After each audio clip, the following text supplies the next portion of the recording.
We're continuing to follow breaking news from Sandy this morning, where a deadly crash has shut down part of I-15. We're going to get straight out to Scott McCain. He's getting a closer look at the scene now. Scott, good morning. Tragic out there. Yeah, sad and tragic, and a scene that's been really playing out here for the last 2.5 hours or so. And it begins with the driver of that semi-truck behind us here.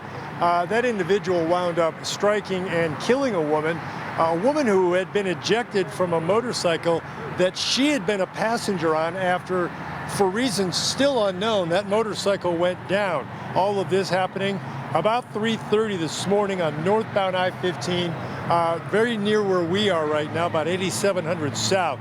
And according to UHP troopers, just a devastating set of circumstances. Witnesses indicated that the bike started to fishtail and swerve. The bike goes down, ejects both the driver and the rider, and a semi comes along and ends up striking and killing the passenger of this motorcycle. Yeah, just horrible, guys. Both, again, the driver and the rider on that motorcycle survived the initial incident, the accident of the bike going down. But again, that poor semi-driver, a very traumatic incident for him.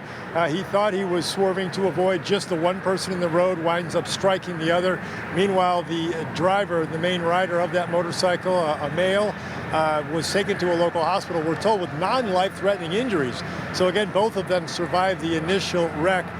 In a situation now where, especially because it is a fatal wreck, troopers are really making sure they've got everything diagnosed and diagrammed before they open the main northbound routes. But that, again, is moving everything into the collector lane, the kind of newish lane that if you need to go onto 90th South or 7200, that's where all the morning traffic is being diverted to. And Danny Roberti is standing by to kind of give our viewers a kind of a bigger picture indication of what this is doing to traffic right now and for how much longer this could be an issue. Danny?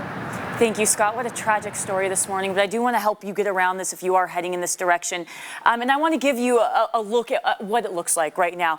This is the traffic that's building right now. If you're heading northbound on I-15 in Sandy, this is at 98th South. You can see folks are just inching along right now, so it's tied up in this area. And you see where Scott is, but I do want to show you where the backups are building and where that is exactly on our map. The crash happened along I-15 northbound at 90th South. Here's the thing, though. The road is blocked from roughly 106 South to 72nd South. And in addition to that, the 90th South on and off ramps both closed down right now. So you're not going to be able to get off right there or get on right there. So here's the thing. If you are heading in that direction from Utah County, southern Salt Lake County, you're going to need to use, as Scott mentioned, that exit onto I-215 to get around this crash.